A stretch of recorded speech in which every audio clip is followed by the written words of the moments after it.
Kisah kematian Syekh Siti Jenar. Syekh Siti Jenar atau juga yang dikenal dengan nama Syekh Lemah Abang dianggap sebagai wali yang penuh kontroversi. Beragam kisah mengenai wali ini dikisahkan dalam berbagai versi, termasuk kisah kewafatannya. Meskipun demikian, naskah yang paling jelas mengungkapkan bahwa beliau wafat pada bulan Safar tahun 923 Hijriyah, 1506 Masehi, sementara versi lainnya menetapkan kewafatannya pada tahun Nirjamna Catur Tunggal, 1480 Masehi. Ketika Pengging dilumpuhkan Demak, Syekh Siti Jenar kembali ke tempat kelahirannya Cirebon. Di kota kelahirannya kekuatannya bertambah kokoh, sebab pengikutnya meluas ke desa-desa. Di Cirebon Syekh Siti Jenar masih konsisten menjadi penentang Demak. Selain itu beliau juga dikisahkan membelakangi Kesultanan Cirebon yang dianggapnya sebagai sekutu Demak. Dianggap membahayakan negara. Maka persekutuan Demak dan Cirebon kemudian berhasil menyeret Syekh Siti Jenar ke muka pengadilan. Di pengadilan Syekh Siti Jenar kemudian dijatuhi hukuman mati atas tuduhan mengembangkan ajaran sesat. Begitulah kabar dari rangkaian kisah kewafatan Syekh Siti Jenar menurut naskah Negara Kertabumi. Dalam naskah Negara Kertabumi dikisahkan selepas Syekh Siti Jenar meninggalkan Pengging dan menetap di Lemah Abang, Cirebon Girang, beliau rupanya dengan cepat memperoleh banyak pengikut.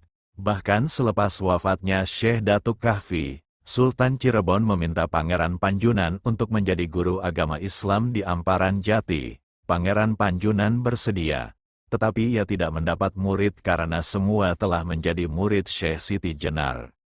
Berita itu terdengar oleh Sultan Demak bahwa musuhnya berada di Cirebon. Sultan kemudian mengutus Sunan Kudus dengan 700 prajurit menuju Cirebon. Selanjutnya bala tentara Cirebon dan Demak bergerak menuju padepokan Syekh Siti Jenar di Cirebon Girang. Syekh Siti Jenar kemudian dibawa ke Masjid Agung Cirebon. Di sana para ulama telah menunggu. Sunan Gunung Jati bertindak sebagai hakim ketua. Melalui perdebatan panjang, pengadilan memutuskan bahwa Syekh Siti Jenar dihukum mati. Kemudian Sunan Kudus melaksanakan eksekusi itu dengan keris pusaka Sunan Gunung Jati. Peristiwa ini terjadi pada bulan Safar tahun 923 Hijriyah atau 1506 Masehi. Dalam naskah Mertasinga disebutkan peristiwa eksekusi mati Syekh Siti Jenar dilakukan di alun-alun Keraton Cirebon. Beliau diikat di pohon tanjung, kemudian ditusuk dengan sebilah keris kepunyaan Sunan Gunung Jati yang bernama keris Sangyang Naga. Jenazah Syekh Siti Jenar kemudian dimakamkan pada suatu tempat, lalu banyak orang menziarahinya. Untuk mengamankan keadaan, Sunan Gunung Jati memerintahkan secara diam-diam agar mayat Syekh Siti Jenar dipindahkan ke tempat lain yang dirahasiakan. Sedang di kuburan yang dikunjungi oleh orang-orang itu dimasukkan bangkai anjing hitam. Ketika para ziarah menginginkan agar mayat Syekh Siti Jenar dipindahkan ke wilayah kerajaan Demak, kubur dibuka, ternyata yang ada di sana bukan mayat Syekh Siti Jenar, melainkan bangkai seekor anjing. Sultan Cirebon kemudian mengeluarkan instruksi agar orang-orang tidak menziarahi bangkai anjing dan supaya meninggalkan ajaran Syekh Siti Jenar. Dari berita seputar wafatnya Syekh Siti Jenar dalam versi naskah Negara Kertabumi, naskah Kesultanan Cirebon, di atas, dapatlah dimengerti bahwa wafatnya Syekh Siti Jenar disebabkan dieksekusi mati oleh Cirebon atas permintaan Demak, dibuktikan dari kedatangan Sunan Kudus dan 700 prajurit dari Demak yang dikhususkan untuk memadamkan upaya penentangan Syekh Siti Jenar pada Demak. Dalam versi ini juga diketahui bahwa makam Syekh Siti Jenar yang asli tetap berada di Cirebon akan tetapi keberadaannya dirahasiakan. Sementara jasad yang dipindahkan dari Cirebon menuju Demak adalah jasad palsu berupa bangkai anjing. Tujuannya agar para pengikut Syekh Siti Jenar yang semula banyak menziarahi makam sang wali berubah pikiran untuk meninggalkan ajaran Syekh Siti Jenar.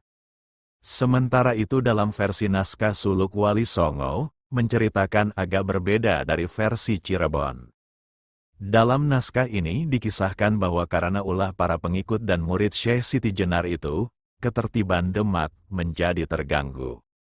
Setelah berkonsultasi dengan para ulama, Raden Fatah kemudian mengutus dua santri yang terpilih, yakni Syekh Domba dan Pangeran Bayat untuk bertukar pikiran dengan Syekh Siti Jenar. Dalam perdebatan itu Syekh Siti Jenar dapat mengatasi kemahiran utusan Sultan Demak, juga para ulama saat itu. Bahkan Syekh Domba kagum atas uraian dan kedalaman ilmu Syekh Siti Jenar. Ia ingin menjadi muridnya secara tulus kalau saja tidak dicegah oleh Pangeran Bayat. Kedua utusan itu kemudian kembali ke Demak dan melaporkan ajaran Syekh Siti Jenar serta keangkuhan sikapnya. Sultan kemudian berembuk dengan para ulama untuk memanggil Syekh Siti Jenar ke istana guna mempertanggungjawabkan ajarannya. 5 orang diutus untuk menemui Syekh Siti Jenar, yaitu Sunan Ngudung, Sunan Kalijaga, Sunan Modang, Sunan Geseng, dan Sunan Bonang sebagai pimpinannya. Mereka diikuti oleh 40 santri bersenjata lengkap untuk memaksa Syekh Siti Jenar bersedia datang. Kelima utusan raja itu kemudian terlibat perdebatan sengit dengan Syekh Siti Jenar. Perdebatan ditutup dengan ancaman yang disampaikan oleh Sunan Kalijaga. Tetapi Syekh Siti Jenar tetap tidak mau memenuhi perintah, lalu ia memilih mati. Itu pun bukan karena ancaman Sunan Kalijaga, tetapi karena kehendaknya sendiri. Syekh Siti Jenar kemudian berkonsentrasi menutup jalan nafasnya dan kemudian ia meninggal. Sementara dalam versi Babat Demak, Syekh Siti Jenar meninggal bukan atas kemauan sendiri, tetapi dibunuh oleh Sunan Giri. Keris ditusukkan ke Syekh Siti Jenar hingga tembus punggungnya dan mengucurkan darah kuning. Sementara dalam naskah suluk Syekh Siti Jenar, bahwa Syekh Siti Jenar meninggal di Krenda Sawat tahun Nirjamna Caturtunggal, 1480 Masehi, jenazahnya kemudian dibawa dan diletakkan di Masjid Demak, karena saat itu maghrib tiba dan penguburan akan dilakukan esok paginya agar bisa disaksikan oleh raja. Para ulama kemudian sepakat menjaga jenazah Syekh Siti Jenar sambil mengucapkan pujian kepada Tuhan. Saat waktu salat tiba, para santri mengerjakan salat di masjid. Pada saat itu secara tiba-tiba tercium bau yang sangat harum, seperti kasturi. Selesai salat, para ulama kemudian memerintahkan para santri untuk keluar dari masjid. Tinggal para ulama saja yang tetap berada dalam masjid untuk menjaga jenazah Syekh Siti Jenar. Karena bau harum terus menyengat, maka Syekh Malaya mengajak ulama lainnya untuk membuka keranda jenazah dan membukanya. Jenazah Syekh Siti Jenar terlihat memancarkan sinar seperti bulan yang indah, dan muncul pelangi indah yang memenuhi ruangan masjid. Dari bawah peti memancar sinar yang sangat terang seperti siang hari. Dalam suluk Syekh Siti Jenar maupun suluk Wali Songo diceritakan bahwa para ulama telah berbuat licik, yaitu mengganti mayat Syekh Siti Jenar dengan bangkai anjing kudisan.